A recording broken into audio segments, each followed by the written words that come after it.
y a des décisions que j'ai prises en tant que mère, des renoncements, des ajustements, des choses que j'ai mis de côté, temporairement d'abord, et puis complètement. Et je me suis demandé, si j'avais été un père, est-ce que j'aurais pris les mêmes décisions? La réponse honnête est non. Et cette réponse-là, elle mérite qu'on s'y attarde. Alors, est-ce que j'aurais fait les mêmes choix si j'avais été un homme? Quand mon fils est né, j'ai réduit mon temps de travail. Pas de façon dramatique, mais je l'ai ajusté. J'ai décliné des opportunités, j'ai choisi des projets plutôt que d'autres, parfois moins prenants, et j'ai priorisé ma présence. Et aujourd'hui, je regarde ces ajustements et je me demande, est-ce que je les aurais faits si j'avais été un homme? Est-ce que l'idée même qu'ils étaient nécessaires serait apparue? J'avoue, mon mari a fait pas mal d'ajustements aussi. Ça fait 18 ans qu'il ne travaille pas le mercredi après-midi pour être avec ses enfants. Ça fait aussi 18 ans qu'on n'a pas de nounou. Que moi ou lui, de manière totalement équilibrée, allons chercher nos enfants à 16h30 tous les jours. Mais je me pose quand même la question parce que il est peut-être une exception, mais peut-être pas. Je me trompe peut-être. Moi, je pense que si j'avais été un père, j'aurais continué comme si de rien n'était. J'aurais profité du système de la société. Je crois, mais je n'en sais rien. J'aurais eu d'autres ressources disponibles. Pas parce que j'aurais été différente comme personne, mais parce que la société aurait attendu quelque chose de différent pour moi. Et cette pensée-là, je la trouve à la fois éclairante, mais aussi un peu vertigineuse. Du coup, la question, est-ce que les choix qu'on fait en tant que mère sont vraiment les nôtres? Ou est-ce qu'ils sont façonnés par ce que la société attend d'une femme qui devient mère? Et si j'avais été un père, qu'est-ce qui aurait été différent? Autrement dit, est-ce que la maternité est un choix libre? Ou est-ce qu'elle s'inscrit tout simplement dans un cadre qui détermine beaucoup plus que ce que l'on croit? On va parler de biais implicites de genre. Pas mal de recherches là-dessus qui ont montré que les attentes envers les mères et les pères divergent de façon substantielle, même chez les personnes qui se disent égalitaires. On évalue différemment une mère et un père qui font le même choix professionnel. Une mère ambitieuse est perçue comme une moins bonne mère. Un père ambitieux est perçu comme un bon pourvoyeur. Ces biais ne sont pas que externes, ils sont intériorisés. Les mères s'appliquent à elles-mêmes les mêmes standards qu'on leur impose de l'extérieur. Elles se jugent selon les critères que les pères n'ont pas. Et cette double contrainte, externe et interne, façonne les décisions, même quand on s'en rend pas compte. On a parlé il y a quelques épisodes de ce qu'on appelle le maternal wall, l'idée que les femmes se heurtent à une forme de plafond de verre spécifique dès qu'elles deviennent mères.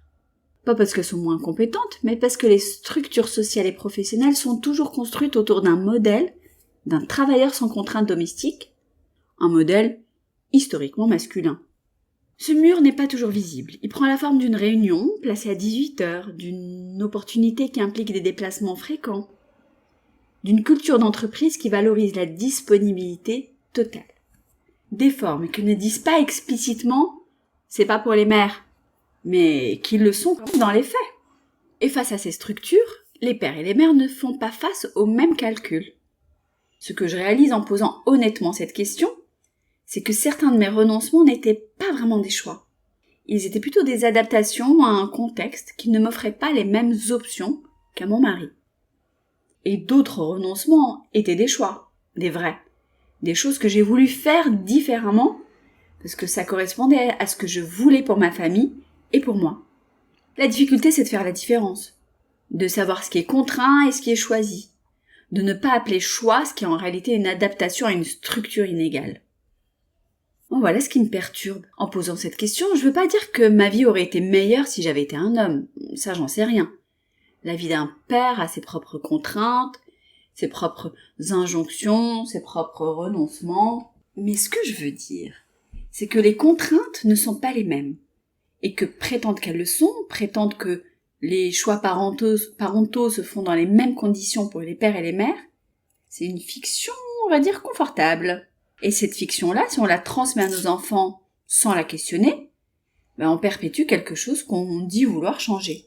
Mon fils regardera son propre couple un jour, et ce qu'il aura appris chez nous sur le partage des responsabilités, sur qui ajuste et qui continue, sur ce qui est naturel pour une mère et pour un père, ça comptera énormément.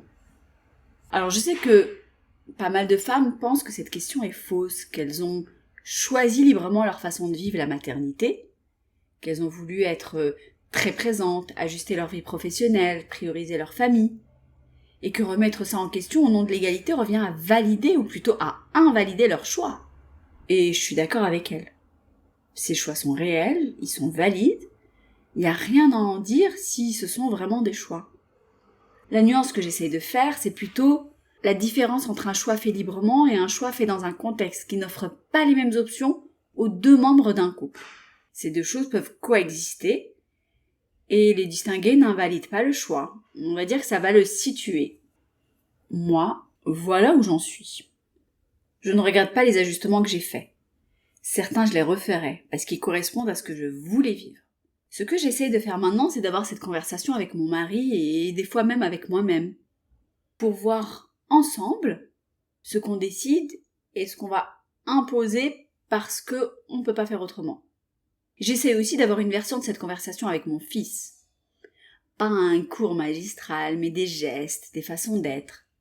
Lui montrer que je travaille, j'ai des ambitions et que je suis certes une mère, mais aussi une professionnelle, une amie, une fille, que je suis composée de diverses personnalités et que avoir de l'ambition pour une femme, c'est un modèle que j'ai envie aussi de lui transmettre.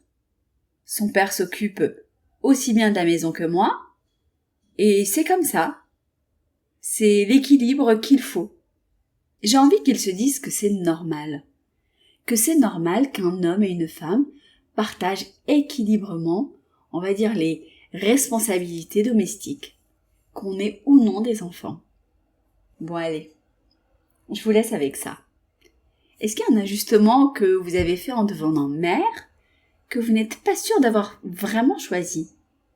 Quelque chose qui s'est finalement installé sans décision explicite. Et si vous deviez le rechoisir aujourd'hui, en sachant ce que vous savez maintenant, est-ce que vous feriez pareil ?